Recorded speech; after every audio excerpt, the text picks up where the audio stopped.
Given the size differentials at play, given the fact that he's up in weight once again, you have to feel that this is the biggest test for Carl Frampton in his entire career.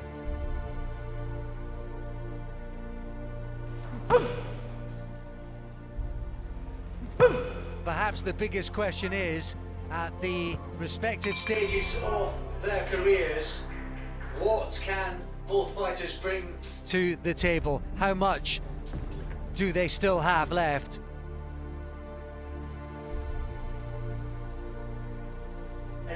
Make a little adjustment with his feet there. Push your back, work away on the inside, work on the inside. His next route out. That's the shot. His defence, oh, lovely uppercut. Fucking left hand's strong. So Frampton hurt more laterally in his career than he had been previously. That was good head mover there from Frampton. He got nice and good. Oh no! Huge uppercut, and he is badly hurt. Oh no! Still a long, long way to go. Oh, another left hand, and surely this is too much. Hold on, hold on, hold on. Frampton fighting back. Another huge left hand. Fuck! You've got a hold, Cole. Surely this is the end, and the towel comes in, and it's Jamel heading in the biggest fight of his life, and Carl Frampton's dream crumbles here in the desert.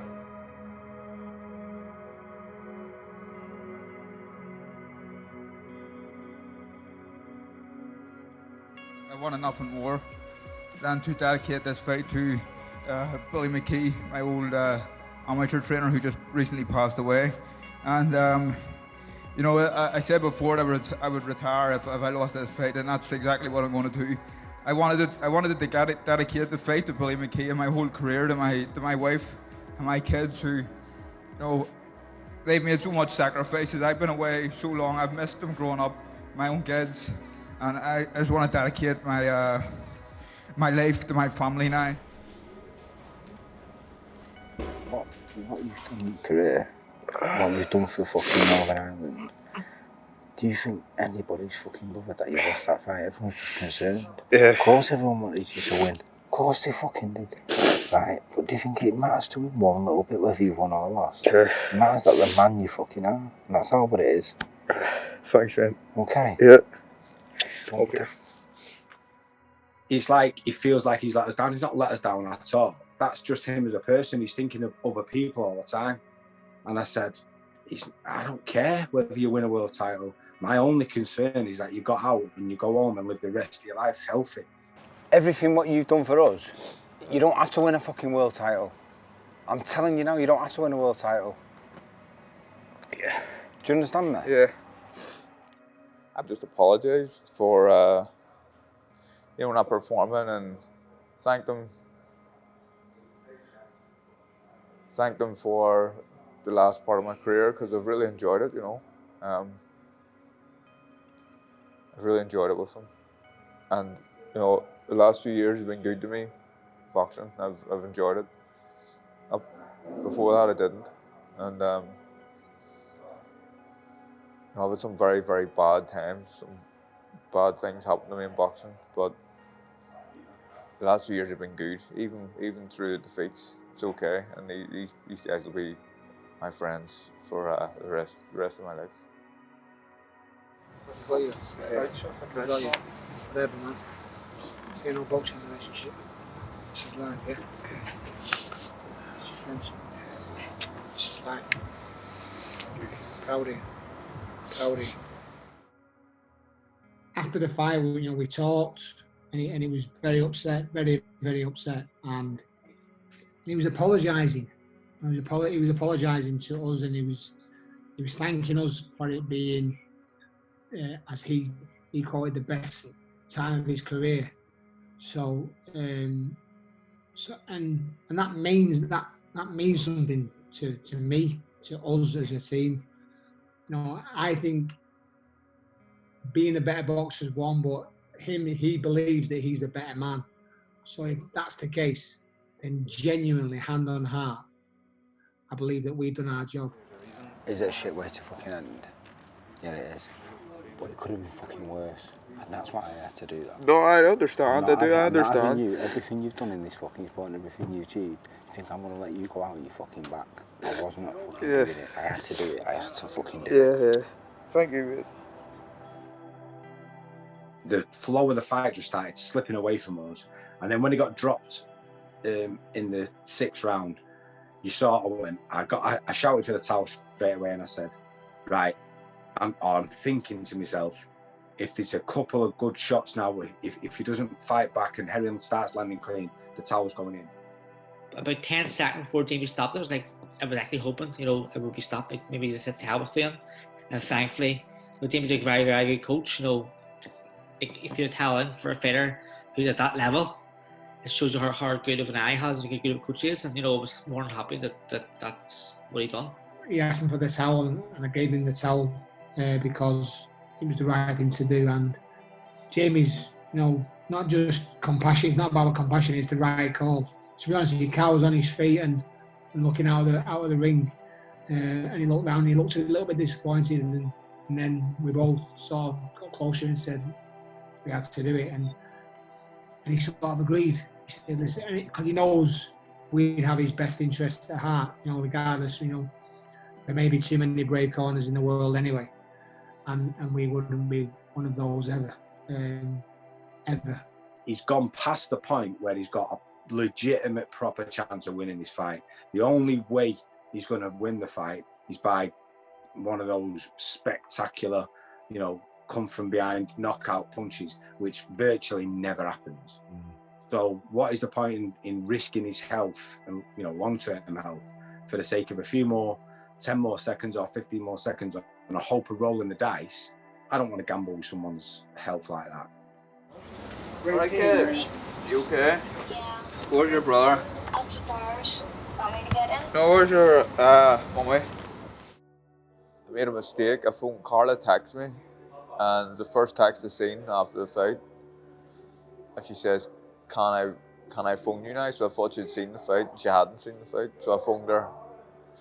Busted up face, and I made a mistake there. I should have checked first. I just thought that she'd seen it and heard the result.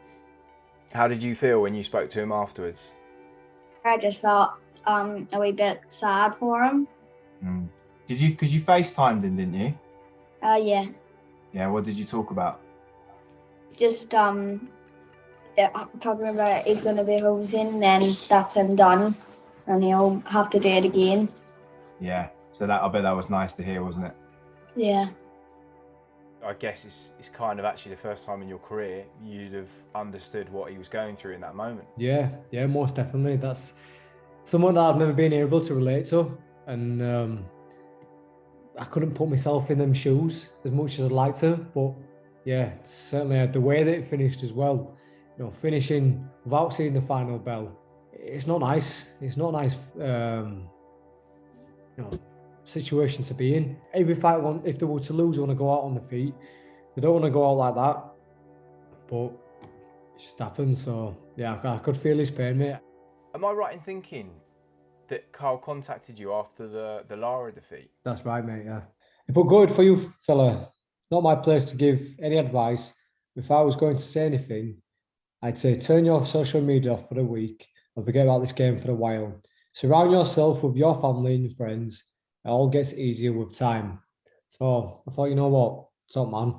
Yeah, kind of strange really, because to that point, his worst night was against you, and so he knows the feeling. So to kind of reach out to the same man and give advice, I suppose that says a lot about him, really, doesn't it?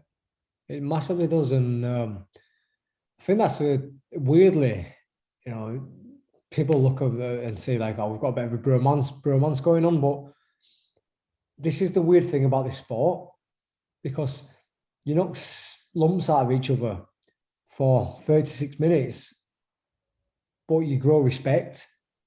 I think you appreciate just how far that you've both come. Like he's at top of his game. I've openly said I've been a fan watching him. He's fucking done a lot. He's done a real lot, and like I say, I was there in Vegas, in awe, watching his fans walk along the strip, chanting along the way, "We're the Ulster boys making all the noise." He's done stuff that a lot of us dream of doing, and yeah, man, it's great to be proud of. Carol had won against Scott Quigg and unified world titles there. Now, in this day and age, you would be forgiven for going into like a softer fight, but he goes straight in against Leo Santa Cruz and picks up a title at another weight class away from home, and I thought it was a no-brainer, and Carol was my pick at the time. It exemplified what Fighter of the Year should be, that you're doing things that are special back to back. And I know fighters are a lot less active now, but if you're going to do 2 fights that year and have, make such a statement by unifying world titles against Scott Quigg, who's unbeaten at the time and on fire then. I mean, I thought that was a difficult fight to pick, but what an encore, to come over to the States and beat Leo Santa Cruz the way he did in a modern day classic, in my opinion. I thought he was a lock for Fighter of the Year, absolutely. I've done well in the sport. I'm proud of what I've done, but hopefully we can, now reap the rewards of what I've done. Shame it had to end like that, but it happens, doesn't it? I know people are upset. Christine didn't watch the fight. She can't watch it anymore after the Warrington fight. I understand that completely. I know Paddy's been retired obviously longer than Carl now. So is it quite a relief the day when like Paddy said to you, and do you think it would have been a relief for Christine when Carl kind of said, yeah, this is it now? Yeah, I think so, definitely. It's just that worry that something's going to happen. It's going to be one punch too much too late. When you take that out of the way, you just sit back and think, I don't need to worry about that anymore. To 99% of fans and people that don't know them, Carl and Christine are a boxer and a boxer's wife. But who are they as people to you? They're just the most normal, humble people you'll ever meet. Like, if you lived under a rock and didn't know who Carl Frampton was and you went to his house for a cup of tea, they're just so humble and normal. And I think it's just probably the way they were brought up, because we were all, working class kids from normal areas. They're the two of them together, although Christine's definitely the funniest. They're very good. Like, they just bounce off each other constantly. Like, they don't take themselves too serious at all. Like, they take the piss out of themselves and each other. Good cook. You've went about 20 minutes too early with a salad dressing. It's going to turn to shit. You're meant to put that in at the last minute.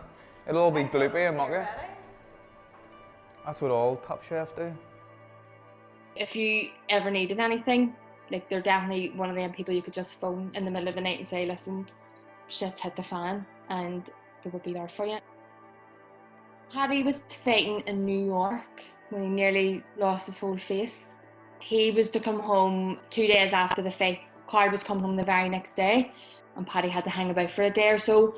And of course, after Paddy was just really down in the dumps. Like, he just got his bollocks knocked in, and he was just depressed. And Carl just said, give me your passport. And he's like, what do you want my passport for? And he just said, I'm booking you a flight home. You're not fucking staying here by yourself. And literally the next day, like 7 a.m, he walked him into my living room. And I just seen his wee face, his wee black eyes and all. And I was like almost crying, holding it together. And I was just like, that's just Carl. He's just a gentleman who would do anything for his friends. He would never leave anybody behind or never see anybody stuck or in trouble. Like, that's just his personality. And he would do that for a stranger in the street. Carl's got a great career ahead of him, I think. He can speak well. He's a likeable person. And there'll always be work there for him, not even just in boxing, I don't think, in other areas, because he's that type of character.